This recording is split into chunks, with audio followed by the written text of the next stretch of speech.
আচ্ছা আচ্ছা, এই নিন। ওরে বাবা রে, নবাব বাহাদুর যে খাজনা চেয়ে পাঠিয়েছেন। না না, এই চিঠি কিছুতেই মহারাজের হাতে দেওয়া যাবে না। এই তো একটা উপায় খুঁজে পেয়েছি।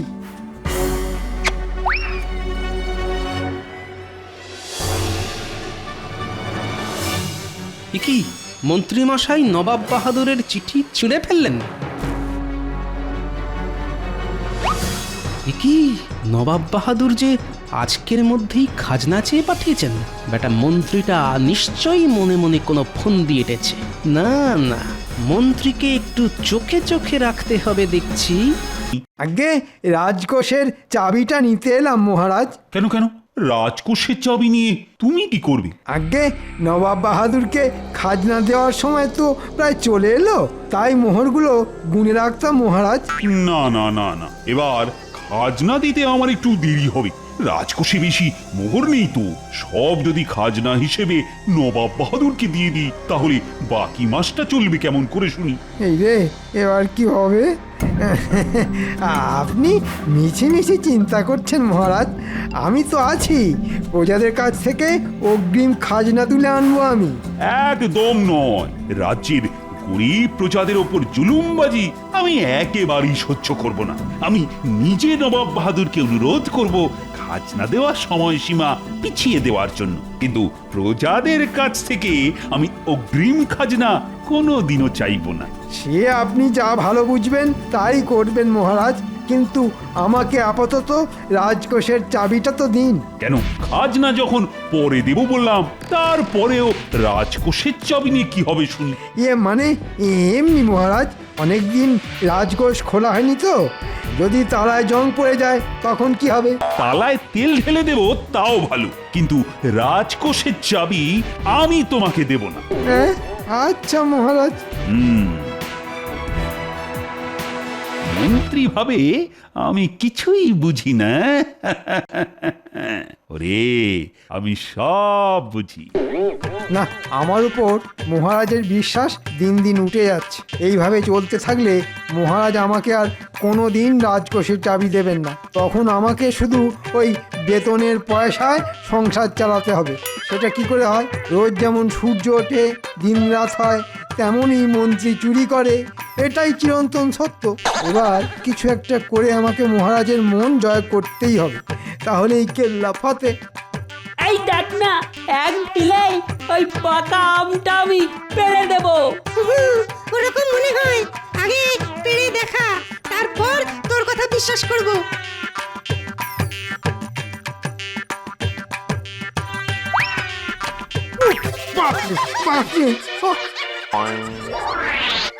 এই দাঁড়া দাঁড়া বলছি। কি বেয়াদব ছেলে রে বাবা। হবেই তো, যেমন দাদু তেমন তার নাতিরা।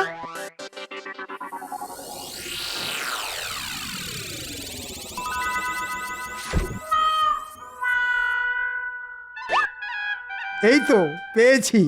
এই পাথরটা মহারাজের কাছে চমৎকারী পাথর বলে চালিয়ে দিতে পারলে কিছু মোহর ট্যাঁকে ঢুকিয়ে নেওয়া যাবে। এটা দিয়েই আমি মহারাজের মন জয় করব।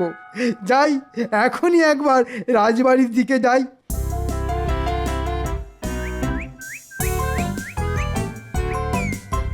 কই গো রানী, খেতে দাও। একটু পরেই তো আবার রাজসভায় যেতে হবে।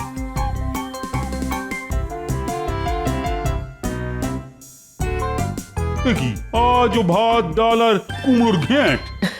রোজ রোজ মাছ মাংস ডিম খাওয়া উচিত নয়, তাছাড়া আপনার বয়স হচ্ছে। রোজ রোজ এই একই খাবার খেতে আমার মোটেই ভালো লাগে না। ও রানী, রানী গো, আমার যে আজ সকাল থেকেই বড় কচি পাঁঠার মাংস খেতে ইচ্ছে করছে। না না না, একদম নয়। আজ আপনাকে এগুলোই খেতে হবে। নিন নিন, জেদ ছেড়ে তাড়াতাড়ি খেয়ে নিন। এই তো পেয়েছি।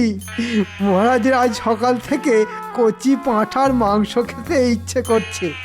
এই পাথরের গুণে মহারাজ কচি পাঁঠার মাংস পেয়ে গেলে মহারাজ বিশ্বাস করতে বাধ্য হবে এটা চমৎকারী পাথর।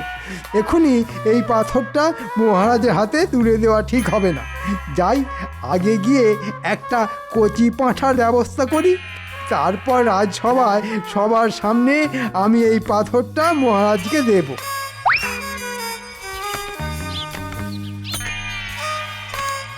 এই তো পেয়েছি।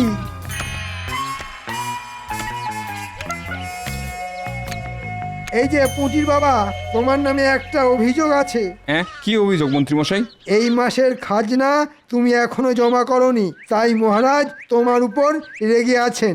আগে এই মাসে চাষবাস খুব একটা ভালো হয়নি মন্ত্রীমশাই, তাই মানে এসব কথা বলে কোনো লাভ হবে না। আমাকে মহারাজ পাঠিয়েছেন তোমার কাছ থেকে খাজনার টাকা নিয়ে যাওয়ার জন্যে। আমাকে আমাকে ক্ষমা করে দিন মন্ত্রীমশাই, আমি গরিব মানুষ। এই মাসে খাজনা দিলে আমাকে আর আমার বাচ্চাদের সারা মাস না খেয়ে থাকতে হবে। আচ্ছা আচ্ছা, একটা উপায় আছে যাতে মহারাজ খুশি হয়ে তোমার খাজনা মুকুব করে দিতে পারেন। কি উপায় মন্ত্রীমশাই? এই কচি পাঁঠাটার মাংস রান্না করে আজই তুমি মহারাজকে নিজে হাতে দিয়ে এসো। কচি পাঁঠার মাংস পেলে মহারাজ খুশি হবেন আর তোমার খাজনাও মুকুব হয়ে যাবে। কিন্তু একটা শর্ত আছে, আমি যে তোমাকে কচি পাঁঠার মাংস রান্না করে মহারাজকে দিয়ে আসতে বলেছি, এটা যেন মহারাজ জানতে না পারেন। মহারাজ জানতে পারবেন না মন্ত্রীমশাই, আপনি নিশ্চিন্তে থাকুন। যাক, কচি পাঁঠার মাংসের ব্যবস্থা তো হয়ে গেল। এবার তাহলে রাজসভার দিকে যান। কি মন্ত্রী আর গোপাল এখনো এসে পৌঁছয়নি দেখছি। আমি এসে গেছি মহারাজ। কি মন্ত্রী, তোমার রাজসভায় আসতে এত দেরি হলো কেন? সে এক অদ্ভুত ঘটনা মহারাজ। আমি রাজসভায় আসবো বলে রাস্তা দিয়ে হেঁটে হেঁটে যাচ্ছিলাম। হঠাৎ রাস্তায় আমার সঙ্গে এক সাধু বাবার দেখা হলো। সাধু বাবা আমাকে এই পাথরটা দিয়ে বললেন, এটা যেন আমি আপনাকে দিয়ে দিই।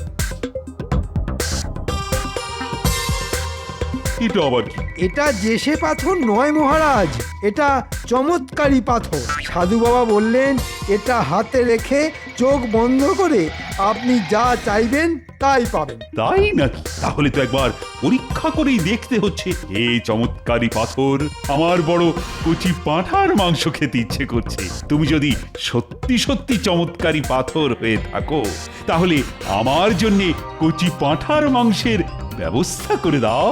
মহারাজের জয় হোক, আমি আপনার জন্য সামান্য উপহার এনেছি মহারাজ। মেলাতে গিয়ে গুলিয়ে যাচ্ছে আমার সব ছন্দ। মহারাজ, আমার নাকে আসছে কচি পাঁঠার মাংসের গন্ধ।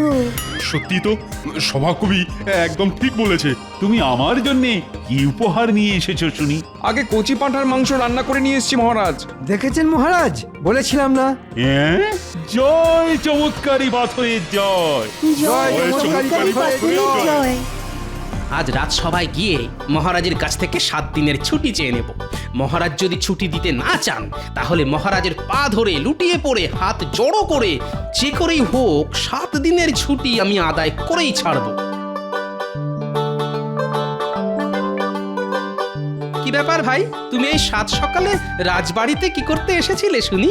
মহারাজের জন্য কচি পাঁঠার মাংস রান্না করছিলাম গোপাল দাদা, সেটা দিতেই এসেছিলাম। কচি পাঁঠার মাংস?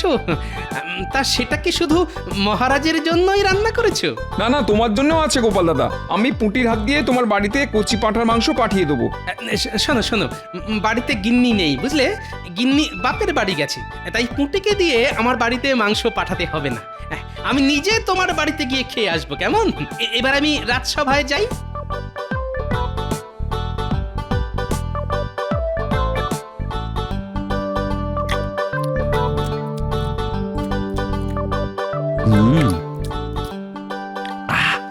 প্রাণটা একেবারে জুড়িয়ে গেল।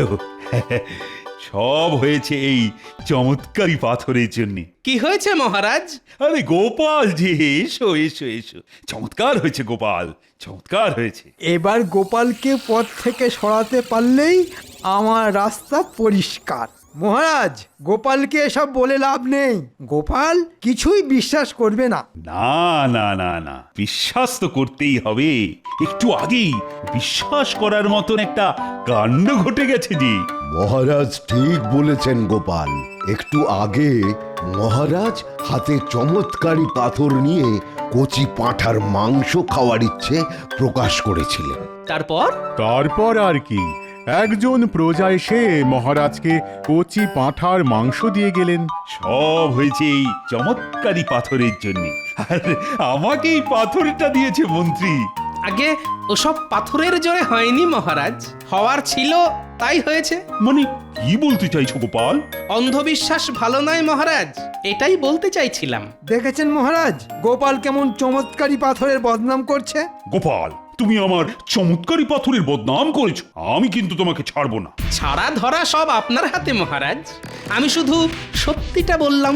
এই চমৎকারী পাথরটা হাতে নিয়ে যা চাওয়া হয় সেটাই পাওয়া যায়। আর তুমি বলছো কিনা এই পাথরটার কোনো গুণ নেই। বেশ বেশ, তবে প্রমাণ করে দেখাও এটা চমৎকারী পাথর নয়। এই রে, মহারাজ তো সত্যিটা শুনে একেবারে তেলে বেগুনে জ্বলে উঠলেন। এখন মহারাজের কাছে 7 দিনের ছুটি চাওয়াও যাবে না, কিন্তু দেব মহারাজ, প্রমাণ দেব। আপনি আমাকে 1 দিন সময় দিন। আগামীকাল আমি যদি আমার কথার প্রমাণ দিতে না পারি তাহলে আপনি আমার গর্দান নেবেন। এসব কি বলছো গোপাল? যা বলছি ভেবেচিন্তেই বলছি। আর যদি আমি প্রমাণ দিয়ে দিই তাহলে আমি আপনার কাছে যা চাইবো আপনাকে তাই দিতে হবে মহারাজ। এবার বলুন, আপনি রাজি তো? রাজি রাজি, আমি রাজি। বেশ, তবে আজ দিনটা আমাকে ছুটি দিন। ঘরে গিন্নি নেই, আমাকে গিয়ে ঘরের সব কাজ একা হাতে করতে হবে। আর কাল আমি সঠিক সময়ে এসে আমার কথার প্রমাণ দিয়ে যাব।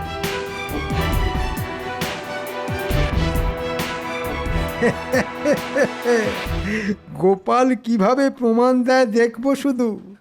কাল গোপালের গর্দান যাবেই যাবে।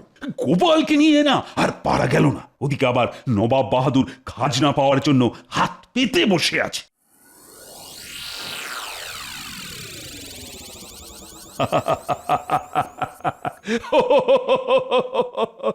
আরে আমি তো এই চমৎকারী পাথরের কথা ভুলেই গেছিলাম। এই চমৎকারী পাথর নবাব বাহাদুর যেন এই মাসের খাজনার টাকা মকুব করে দেন। সর্বনাশ, এবার কিছু একটা করতেই হবে।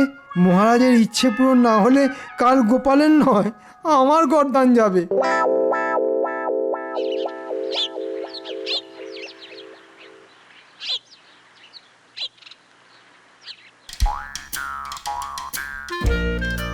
কি হলো জাহাপানা? কি নিয়ে এত চিন্তা করছেন? মাস শেষ হতে চললো, কৃষ্ণচন্দ্র এখনো খাজনা পাঠালো না যে উজির। আমার মনে হয় রাজা কৃষ্ণচন্দ্র খাজনার কথা ভুলেই গেছে জাহাপানা। বলাচ্ছি আমি। এই দূত, এক্ষুনি চিঠি নিয়ে কৃষ্ণচন্দ্রের কাছে যাও। চিঠিতে কৃষ্ণচন্দ্রকে কি লিখবেন জাহাপানা? লিখবো, আজকের মধ্যে খাজনা না পেলে খুব খারাপ হয়ে যাবে। এবার একটা না একটা ব্যবস্থা করতেই হবে। মহারাজ পাথরের কাছে চেয়েছেন নবাব বাহাদুর যেন এই মাসের খাজনা মকুব করে দেন। এটা যদি সত্যি না হয় তাহলে মহারাজের পাথরের ওপর বিশ্বাস উঠে যাবে, আর সেটা আমি কিছুতেই হতে দেব না। আরে, এ তো নবাবের দূত। এই দাঁড়াও দাঁড়াও। বলুন মন্ত্রী মশাই। কোথায় যাচ্ছ শুনি? জাহাপানার চিঠি মহারাজের কাছে পৌঁছে দিতে যাচ্ছি। নবাব বাহাদুর আবার কি লিখলেন? না না, একবার পড়ে দেখতে হচ্ছে তো। দাও, চিঠিটা আমার হাতে দাও, আমি মহারাজকে দিয়ে দেব। আচ্ছা আচ্ছা, এই নিন। ওরে বাবারে, নবাব বাহাদুর যে খাজনা চেয়ে পাঠিয়েছেন। না না, এই চিঠি কিছুতেই মহারাজের হাতে দেওয়া যাবে না। এই তো একটা উপায় খুঁজে পেয়েছি।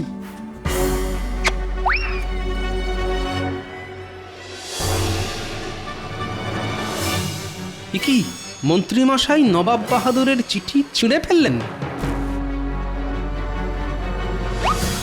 কি নবাব বাহাদুর যে আজকের মধ্যেই খাজনা চেয়ে পাঠিয়েছেন?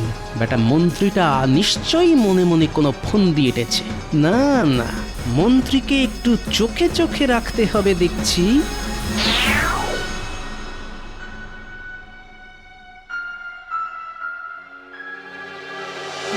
মহারাজ, এই দেখুন মহারাজ, নবাব বাহাদুর আপনার জন্য চিঠি পাঠিয়েছেন। তাই নাকি? কই কই দেখি দেখি।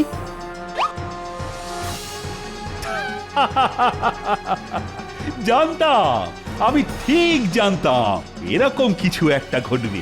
জয় চমৎকারী পাথরের জয়। নবাব বাহাদুর কি লিখেছেন মহারাজ? নবাব বাহাদুর লিখেছেন এই মাসের খাজনা উনি মকুব করেছেন। নবাব বাহাদুর নয়, এই চিঠিটা আমি লিখেছি। মন্ত্রী, আজ তুমি না থাকলে এই চমৎকারী পাথরটা কিছুতেই আমার হাতে আসতো না। আমি খুব খুশি মন্ত্রী, খুব খুশি। মহারাজ খুশি যখন হয়েছেন তখন আজ থেকে রাজকোষের চাবির দায়িত্ব আমাকেই দিন না। এই নাও মন্ত্রী, এই নাও। আজ থেকে রাজকোষের চাবির দায়িত্ব তোমার। কাল শুধু দেখবো গোপাল কিভাবে প্রমাণ করে যে এই পাথরের কোনো গুণ নেই। আর গোপাল প্রমাণ দিতে না পারলে গোপালের গর্দান যাবে।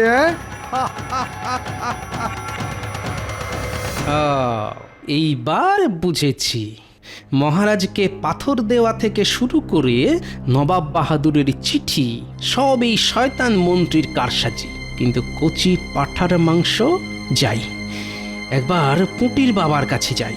একমাত্র পুঁটির বাবাই আমাকে সত্যিটা বলতে পারবে।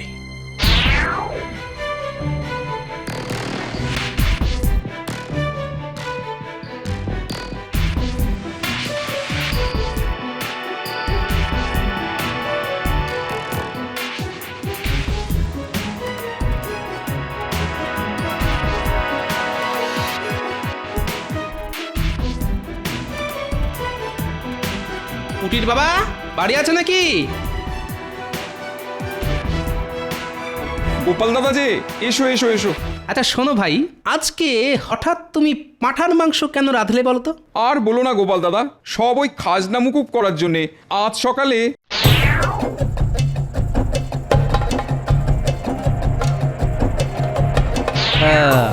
এইবার বুঝেছি। বাহ, আমাদের মন্ত্রীমশাই গুছিয়ে বেশ ভালোই চাল চেলেছেন দেখছি। কিন্তু গোপালের চোখকে যে এত সহজে ফাঁকি দেওয়া যায় না, এবার দেখাচ্ছি মজা। কি ভাবছো গোপাল দাদা?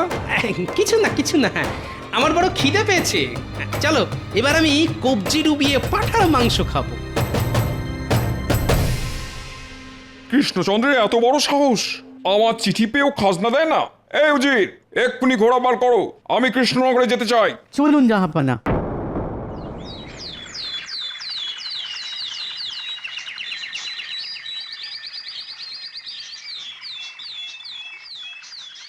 আজ গোপাল যদি নিজের কথা প্রমাণ দিতে না পারে, তাহলে আজই আমি গোপালের গর্দান নেব। ঠিক বলেছেন মহারাজ, গোপালের এত বড় সাহস চমৎকারী পাথরকে অপমান করে। মহারাজ, গোপালকে হাতের কাছে পেলে তবেই তো গর্দান নেবেন। সেনাপতি ঠিক বলেছে, এখনো গোপালের দেখা নেই। গোপাল মনে হয় পালিয়েছে। না না, পালাইনি। ভেবেছিলাম পালিয়ে যাব, কিন্তু এই রাজ্য ছেড়ে অন্য কোথাও যাওয়ার জায়গা যে গোপালের জানা নেই, তাই ফিরে এলাম। ও, তার মানে তুমি বলতে চাইছো গোপাল যে তোমার কথার প্রমাণ তুমি দিতে পারবে না? আগে না মহারাজ, পারবো না, তাই নিজের গর্দানটাই দিতে এলাম। কে আছিস? এক্ষুনি গোপালের গর্দান নেওয়ার ব্যবস্থা কর। আমাকে ক্ষমা করবেন মহারাজ, ওই পাথরটা সত্যি সত্যি চমৎকারী পাথর, আমি বুঝতে ভুল করেছি মহারাজ।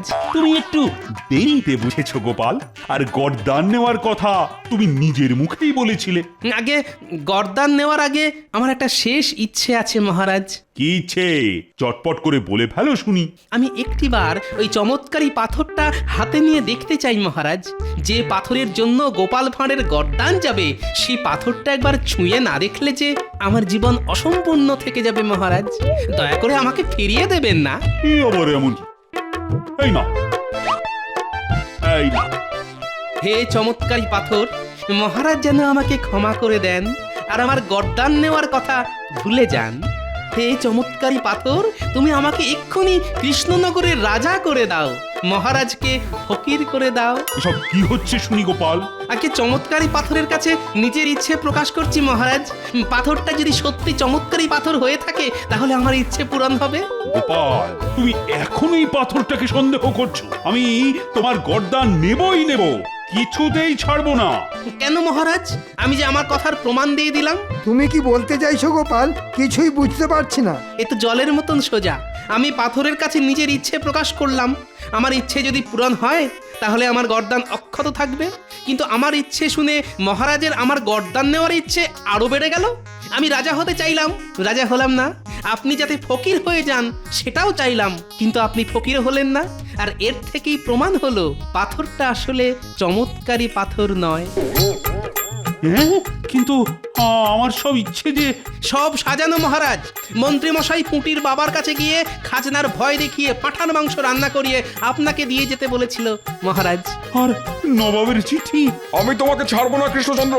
আমার চিঠি পেয়েও তুমি সেটা অগ্রাহ্য করলে, এত বড় সাহস তোমার! সর্বনাশ, এবার কি হবে? সে কি? আপনি তো চিঠিতে লিখেছিলেন আপনি মাসের খাজনা মকুব করেছেন। তাহলে আজ কেন? আগে নবাব বাহাদুর লিখেছিলেন গতকালের মধ্যেই খাজনার টাকা শোধ করে দিতে। আমাদের মন্ত্রী মশাই আসল চিঠিটা ছিঁড়ে নকল চিঠি লিখে আপনাকে দিয়েছেন আপনার ইচ্ছে পূরণ করার জন্য মহারাজ। মন্ত্রী, যা শুনছি সব কি সত্যি?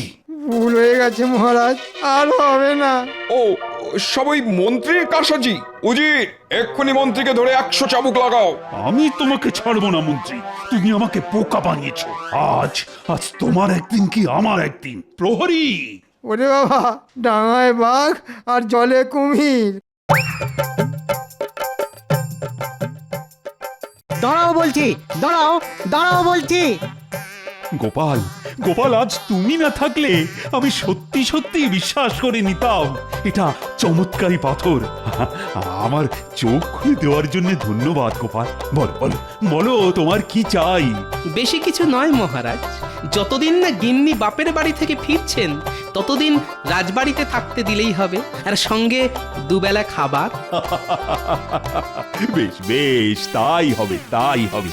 ওরে বাবা রে, আমাকে বাঁচান মহারাজ। ওরে বাবা রে।